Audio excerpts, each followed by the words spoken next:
Hello everybody, I'm so sorry for sounding bad and or presenting myself in a weird manner. I am very sick right now, but I wanted to talk about something that I'm actually really upset that I never heard about, and you guys were all lucky to play it. It's called The First Descendant. I don't know if anybody heard about it, but I had some thoughts and opinions on the matter, and I really wanted to just talk about it and kind of like put my opinion in the hat that everyone can draw from once this game comes out, because I think overall it's going to be a fantastic game, but I wanted to talk about it in depth. I will say real quick, I never had the pleasure of playing it, but that doesn't mean that I won't be grinding it as soon as the game comes out. So I just wanted to say that real quick. Now, if you don't know about The First Descendant, that game was developed by Nexon, a company developed a company originated in South Korea, and it is kind of a looter shooter. The way I see it, it's kind of like The Division, Outriders, Naraka, Blade Point, Destiny 2 had a baby, and that baby came out with amazing graphics,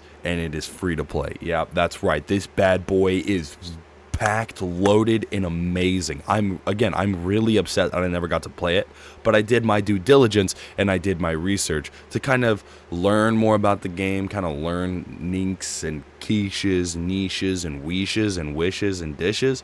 So I'm kind of going through and doing whatever I can to figure out more about the game, and I just kind of had some opinions. Now, for this game, I've heard a lot of people say the line, it will basically compete with Destiny. And I wanted to talk about that importantly. I think it could, and I really do want it to, because Destiny, Bungie in general, is just not the best kind of company. They used to care about their games about up until the end of Destiny, and then Halo 3, then I guess you could give Halo 4 something, but that wasn't Bungie's 343, whatever.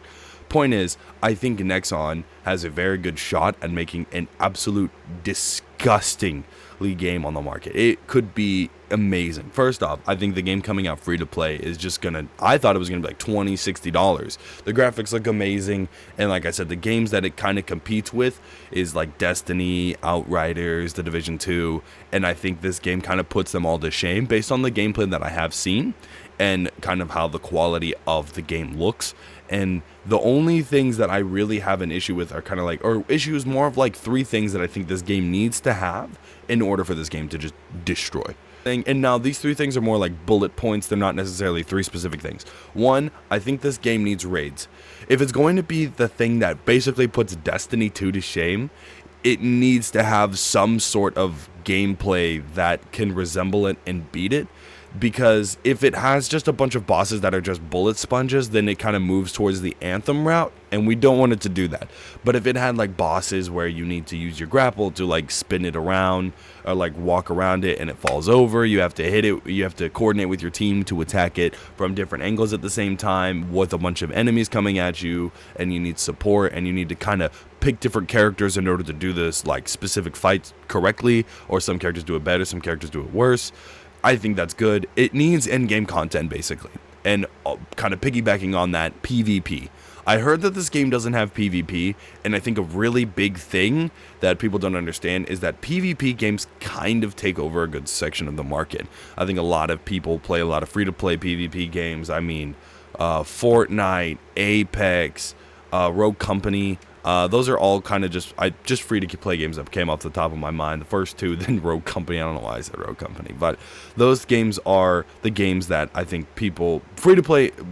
PvP games are games that I think a lot more people will play and spend a lot more time on. So I think they need to make sure that they kind of, to some extent, cater to that kind of audience. Just because if they don't, it's not to say that that game's going to do worse, or it's going to do. I think it will kind of do worse if it doesn't have PvP, because the thing about Destiny is you could play Crucible and only be a Crucible player and eventually hit max rank, or you could just do strikes and raids and only do strikes and raids and only do PvE and you could become max rank, or you could do both and you could become max rank faster. And I think that's what this game needs, The Final Descendant. I think that's what this game would probably thrive off of if there was a lot of other things you could do to get better at the game. And the more you can do that's unique and it doesn't feel like I'm doing the exact same thing, I think the better. And that's my personal opinion. Now, that is just one of my bullet points. 2, customization.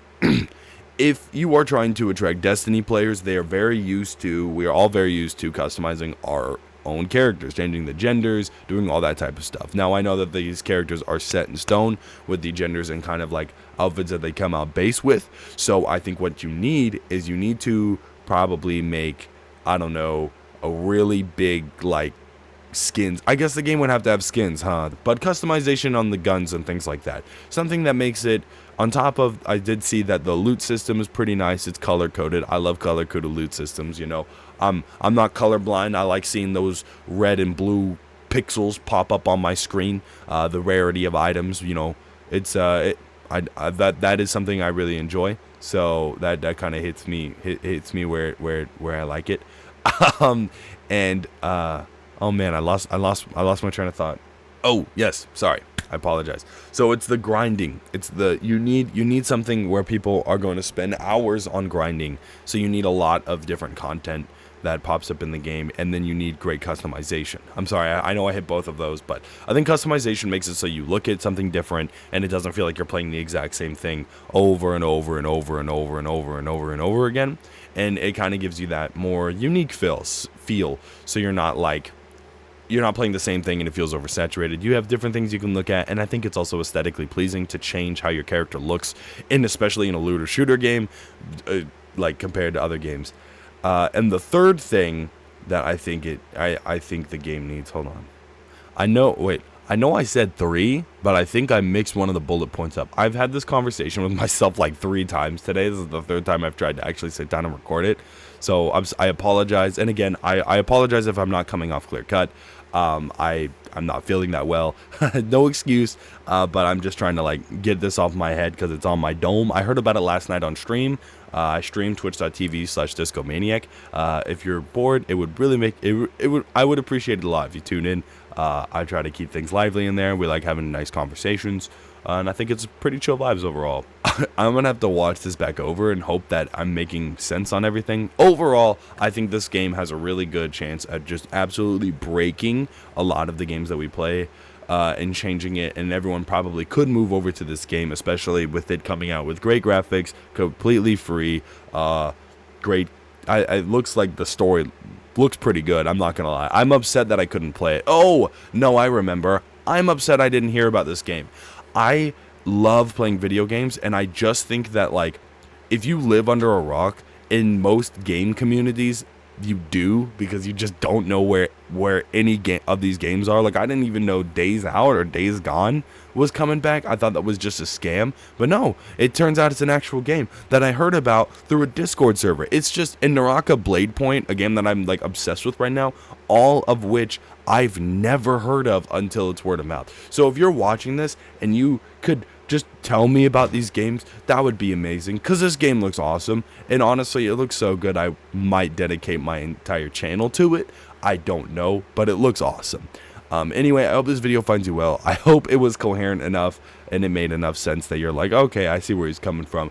Overall, it looks like a great game. I think it's fantastic. I cannot wait to play it. I can't wait to stream it. I can't wait to have a lot of fun with it. But my only fears are it just doesn't have in-game content, because then it would kind of move towards what Anthem did, and we don't want an Anthem Part 2. But at least this game's free, all right? But I have no negative thoughts about it so far. I just can't, I can't wait to play it. Honestly, that's what I'm upset with right now. I just can't wait to play it. Anyway, peace out.